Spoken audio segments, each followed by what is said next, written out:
Welcome to all. Today we will discuss about the national movement.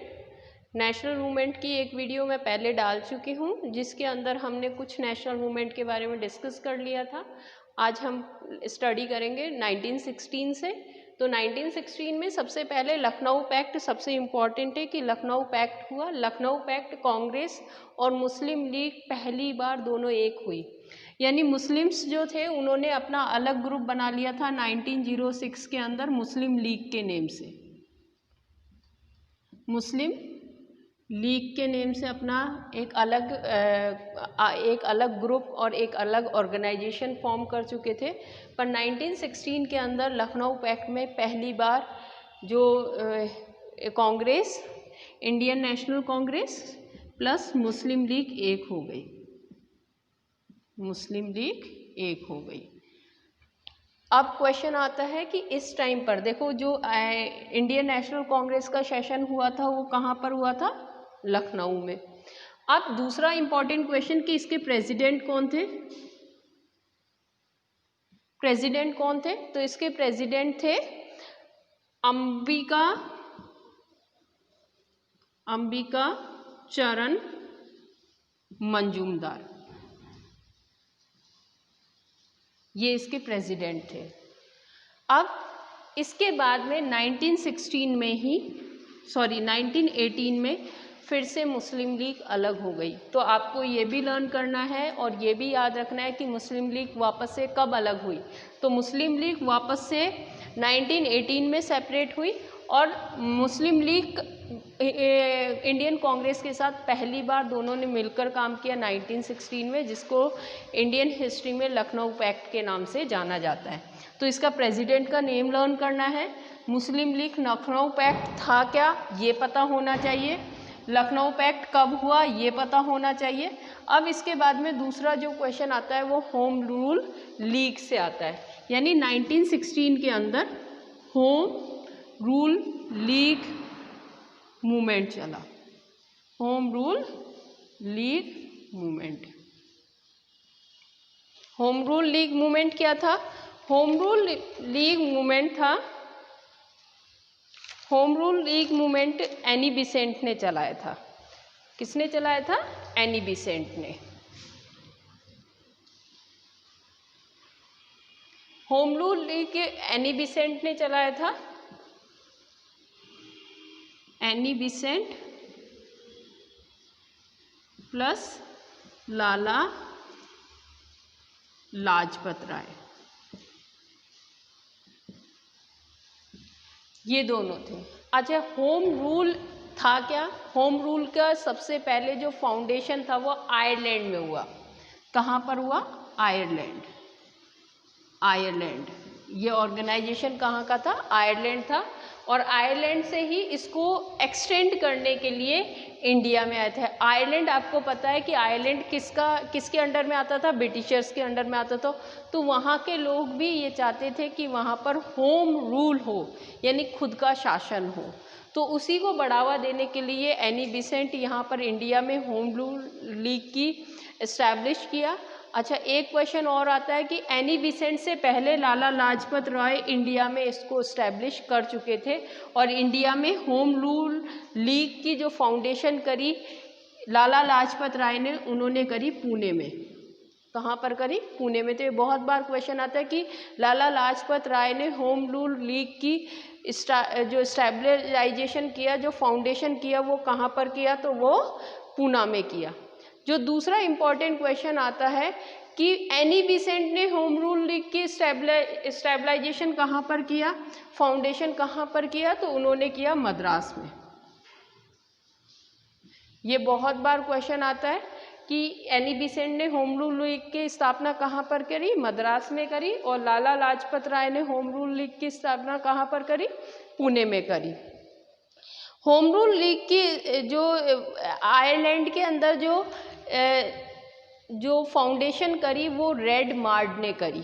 काफ़ी बार question आता है, वैसे एनडीए में इस टाइप के क्वेश्चन आते नहीं है, फिर भी मैं आपकी नॉलेज के लिए बता देती हूँ कि होम रूल लीग की आयरलैंड के अंदर जो स्थापना करी, जो फाउंडेशन करी, वो रेड मार्ड ने करी। ठीक है। अब इसके बाद में आता है कि 1919 में, हाँ, इसके बाद में एनी बिसेंट ने 2 न्यूज़पेपर भी चलाए थे। एक तो कॉमनवील के नाम से चलाया था, कॉमनवील, और दूसरा जो न्यूज़पेपर चलाया था वो चलाया था न्यू इंडिया के नाम से, दूसरा चलाया था न्यू इंडिया के नाम से। ये दोनों न्यूज़पेपर एनी बिसेंट ने चलाए। New India daily basis newspaper था, जबकि कॉमनवील वीकली न्यूज़पेपर था। तो ये 2 न्यूज़पेपर एनी बिसेंट के थ्रू चलाए गए थे, जो कि इम्पॉर्टेंट है, जो कि आगे पूछे भी जाते हैं। तो आपको ये दोनों अच्छे से लर्न करने हैं। ऐसे ही गांधी जी ने भी अपने न्यूज़पेपर चलाए थे। तो गांधी जी ने जो न्यूज़पेपर चलाए थे वो यंग इंडिया के नाम से, हरिजन के नाम से, और जो लास्ट वन था जो इम्पॉर्टेंट था वो था ग्रीन पैम्पलेट के नाम से उन्होंने न्यूज़पेपर चलाए थे। अब इसके बाद में आता है 1919 के अंदर रोलेट एक्ट। इसके बारे में आपने पढ़ा होगा बेटा, रोलेट एक्ट के बाद में। रोलेट एक्ट क्या था? रोलेट एक्ट था, रोलेट क्या था? रोलेट एक्ट था कि इसके अंदर देखो, उस टाइम पर 1919 तक रिवॉल्यूशनरीज एक्टिविटी बहुत एक्सटेंड हो चुकी थी। अब उनको रोकने के लिए उन्होंने कुछ रूल रेगुलेशंस बनाए। ब्रिटिशर्स ये चाहते थे कि कोई रूल रेगुलेशंस बने जिससे ये रिवॉल्यूशनरीज एक्टिविटी कम हो सके। इसके लिए उन्होंने रोलेट एक्ट बनाया। इस रोलेट एक्ट के अंदर किसी भी रिवॉल्यूशनरी मेंबर को शक के आधार पर कि वो रिवॉल्यूशनरी एक्टिविटीज़ में इन्वॉल्व है, इसी के आधार पर पुलिस उसे अरेस्ट कर सकती है और उसको सज़ा दे सकती है। तो ये एक्ट को क्या बोला गया? काला कानून बोला गया। और इसका लोगों ने बहुत ज़्यादा अपोज किया कि किसी को भी आप शक के आधार पर क्या नहीं कर सकते, किसी को भी अरेस्ट नहीं कर सकते। तो इसको काला कानून बोला गया। और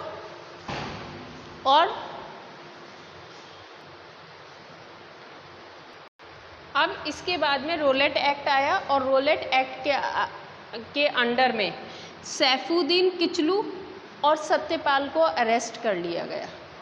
जब इनको अरेस्ट कर लिया गया तो जो रिवॉल्यूशनरीज थे उन्होंने जलियांवाला बाग के अंदर 13 अप्रैल को क्या रखा गया? मीटिंग रखी। 13 अप्रैल 1919 को मीटिंग रखी। उस मीटिंग के बारे में जनरल डायर को पता चल गया कि यहाँ पर एक मीटिंग रखी गई है रिवॉल्यूशनरीज़ के थ्रू। 1919 को 13 अप्रैल को वहीं पर जलियांवाला बाग के अंदर,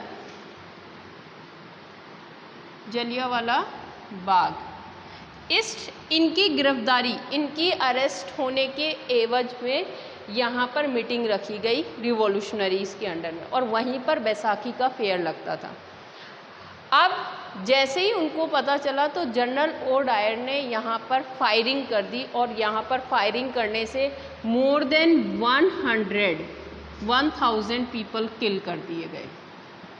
1000 पीपल निर्दोषी, जो कि बिना किसी दोष के उनको मार दिया गया, और बिना किसी इंटीमेशन के वहाँ पर ओपन फायरिंग का कमांड दे दिया गया। तो ध्यान रखना, कमांड देने वाले कौन थे? डायर थे। और किसकी गिरफ्तारी हुई थी? ये बहुत बार क्वेश्चन पूछा जाता है कि किसकी गिरफ्तारी की गई थी रोलेट एक्ट के अकॉर्डिंग। तो सैफुद्दीन किचलू और सत्यपाल की गई थी।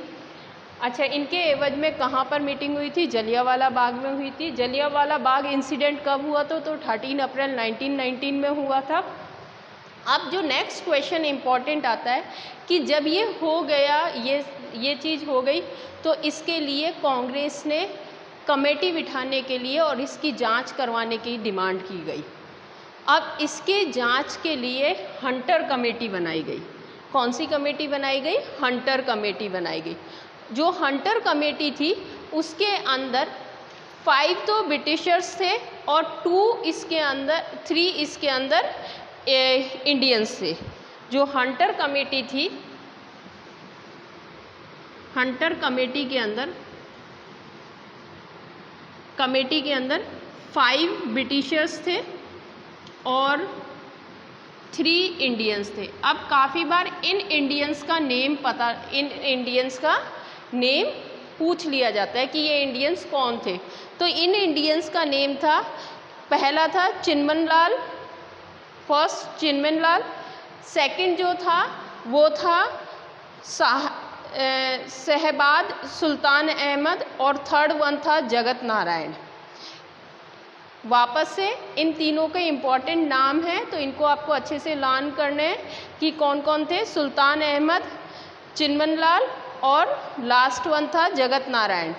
ये तीनों जब ये कमेटी हुई तो इस कमेटी का जो कंक्लूज़न निकला वो निकला था कि जो हंटर था वो निर्दोष था। उसने व्यवस्था को शांति बनाने के लिए और देश के पक्ष में और एडमिनिस्ट्रेटिव के पक्ष में उन्होंने ये काम किया, तो इसके अंदर निर्दोष हो गए। अब इसी के अकॉर्डिंग कांग्रेस ने भी एक जलियांवाला बाग के तहत एक कमेटी बनाई इसकी जांच पड़ताल के लिए। तो वो कमेटी का नाम बहुत बार पूछ लिया जाता है, तो उस कमेटी का नाम था तहकीकात कमेटी। तहकीकात कमेटी कांग्रेस ने बनाई इसकी जांच पड़ताल के लिए, और ये हंटर कमेटी ब्रिटिशर्स ने बनाई जलियांवाला बाग की जांच के लिए। तो ये इम्पॉर्टेंट है कि जलियांवाला बाग की जांच पड़ताल के लिए कौन सी कमेटी बनाई गई, तो हंटर कमेटी बनाई गई। कितने मेंबर्स थे? 8 मेंबर्स थे। इनमें से कितने इंडियंस थे? तो 3 इंडियंस थे। उनके नेम आपको लर्न होने चाहिए।